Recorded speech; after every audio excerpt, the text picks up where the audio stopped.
What's up, ladies and gentlemen? Welcome back to the Ryan Kostroski Show. I want to do a show today. This is a subject that I've wanted to kind of bring up for a while now. I just started doing this part of the show. So if you're new to the station, please subscribe to this channel, give it a thumbs up, whatever you can do. Sincerely appreciated. But having been doing the other YouTube channel for a while and running the website and things like that, it kind of puts me in a unique perspective because it wasn't that long ago. I mean, we can rewind 2 years ago. I was still working for somebody else. And I'd been a lifelong employee, hadn't been a business owner, hadn't been a manager, had been doing sales, which obviously comes with a sales manager, a business owner, a CEO all ahead of you. And while I always kind of wanted to be a sales manager, most jobs only have one sales manager. And I can tell you that in the 15 years of work experience, very rarely did that person step down or move anywhere else. So it wasn't exactly a position you could slide into. But like most people, I would have loved to have been promoted to rise up the ranks. Most importantly, to make more of that money, right? So you can go shell some of that stuff out. So I want to tell you kind of about, since I've had my role flipped the last year and a half, 2 years, about how I view things a little bit differently and how I think that if I had rewound a couple of years, and who knows, I may end up back in the workforce at some point. We never know where life is going to take you. But how I would have viewed my own actions a little bit differently now that I'm on the other side of things. And hopefully some of you guys can take something out of this. I know it's a lot of people's goals. They want to move up the ranks at work and they want to make more of that money. So this is why it's not just like rules and steps I think you need to take. It's more just like a general attitude I think that would help people get noticed by their bosses and their superiors. So again, I think a lot of this comes from just the unique perspective that I have. I very recently I was an employee, but now I am running my own business.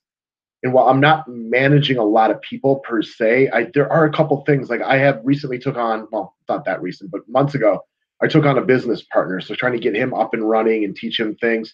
But more importantly, and I think which gives me more of the experience, is I help people set their daily fantasy sports lineups, which means that I've got hundreds and hundreds and hundreds of customers, and a lot of them, need help on a daily basis.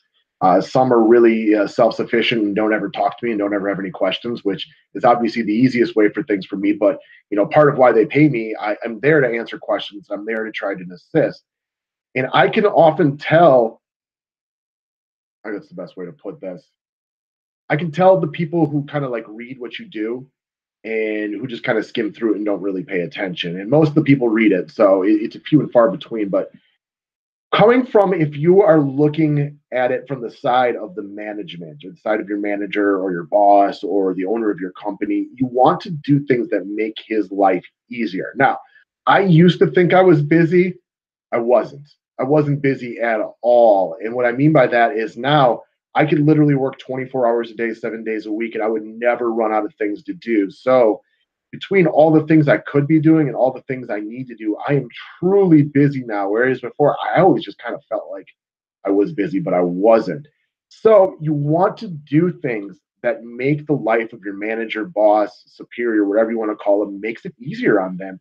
Because that's what they're looking for. 9 out of 10 times, these people are real busy and they are looking for people that make their life and their work experience easier on them as opposed to harder. So a couple of things to think about is I don't want to have to repeat myself over and over again. And if I go through the effort of typing up several paragraphs about a subject, and then instead of reading it, you ask me to basically a question that requires me to retype that over and over again, that creates more work for me. Now, if it's a one-time thing, I get it. Sometimes people are busy, things happen, maybe you missed it.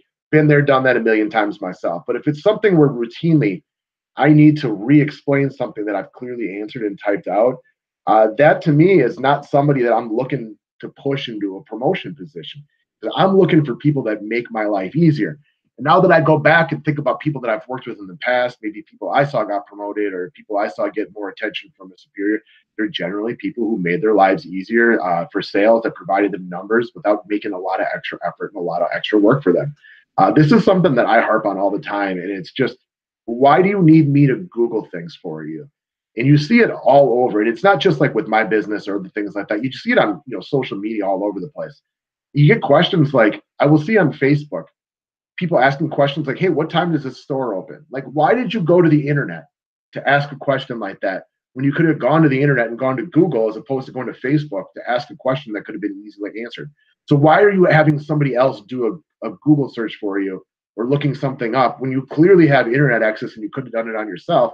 And while that seems subtle, if people regularly were asking me questions that I knew they could have found out on their own, that would be a little bit of an annoyance on me, and not somebody that I would put at the top of my line of guys or ladies that I was looking to promote. You can do a Google search on your own, and this really hits home for me because my most recent job was in technology sales, and I'm not a big tech guy. And I personally know I could have done a way better job of looking things up and learning on my own, but I always felt like it was so much easier to ask somebody who had the answer. And what would happen? Like half the time I'd go there to ask somebody a question, they would have to look it up on their own anyway. So I was forcing people to, look things up on Google on my half. And now that I'm on the flip side of it, I realize that that was an error in the way that maybe I approach things, looking how things would be easier on me. But I also would have learned things way better if I looked it up on my own. So trying to pull myself out of my own brain and judge myself based on my past prior performance, that was something I could have done a much better job of. And now that I'm on the other side of it, I look at it much differently than I did before. You're creating more work for somebody who already has way too much work to do, and that is not what they're necessarily looking for. So next up, there is a difference between good questions and bad questions, and get better about asking questions that are easier for somebody to answer. So like for me, I work with fantasy sports a lot, and I get a question: who do you like better, this guy or this guy? And I don't know. Is this now? I have to ask you questions. Is this a year-long league? Is this for daily fantasy sports today? If it is for DFS, are you playing in a tournament or are you playing in a cash game? Are you looking for upside or do you want a consistent play? That's a harder question to answer. It is more likely to get ignored because now I need to ask you 3 or 4 probing questions in order to feel comfortable supplying an answer that is sufficient for you. On the other hand, if somebody were to type me out a question like, "Hey, Ryan, and if you play basketball DFS, you got 8 guys that you put into a lineup." And if somebody were to type out a question to me, "Hey, Ryan, I got 7 of my 8 guys filled for my roster. I'm dead set on wanting these 7 guys. I got 3 guys at this price range I can fill in with, and I'm pretty wishy-washy on them. Which guy do you think has the most upside?" That's a great question. That is something that I would go out of my way to answer because they did the time to phrase it in a way that I don't have to ask them 10 more questions. I know exactly what they're looking for. There's no probing questions required on my half. It takes me just a couple of seconds to read it, answer it, we're done. So it's really easy on somebody on my half to answer that question. Now, again, if I go back and rewind to my past life when I was working for other people, that's something I would have been guilty of. I would have done the same thing. I would have just asked them the simple question, thinking maybe that would have been a little bit easier on them, and I would think I would have been wrong in that situation. So again, trying to judge yourself is a tough thing to do, but looking back on how maybe I approached jobs as an employee before, an area that if I were to be back in the workforce these days, I would look at things differently, having been on the other half now. Okay, so that was the main point I wanted to kind of get across. But from there, I just want to talk about we send a lot of emails modern day, right? Whether you're email, tweeting, Facebook, whatever it is that you're using to communicate, we still do use a lot of emails. And from somebody on my half now who gets dozens of Twitter, Facebook messages, emails constantly, Instagram, you name it, for me, write me a shorter email. If you write me an email that's 4 pages long, I understand that you have a lot of points that you want to get across. But when I pop open an email and I'm just trying to, kill time for 2 minutes before something starts, or I'm just trying to get through the very basics of the day because I know I have a lot to do, that's one that gets shoved to the back burner. Now, having been in sales for a long time, I've sent a shitload of emails. And this is a mistake that I know that I have made in the past, where I felt like a plethora of information would be better for this potential candidate. And now that I'm on the other half of it, I'm pretty sure that a lot of these emails just got ignored. Why? They were too darn long. There was too much information in there. I didn't know where I was getting at. It wasn't personal all the time. And that's something that I would do a little bit differently. And one of the things I'll say that one of my old bosses, one of his strengths was pointing out a situation like this. And maybe I didn't listen well enough, where he would talk about how, he's really, really busy all the time, whether or not that was true. But he would talk about being really busy all the time and how he wants you to get right to the point because he's got too many things going on. Yeah, maybe you're not going to get all the information you want in there, but make it personal, make it advantageous for the person you're sending to, and get right to the point. If somebody were to send me an email right now, and I get tons of emails from people saying, "Hey, I want to add your YouTube channel to this," or "I think this would help you grow your subscribers," but it's rarely personal.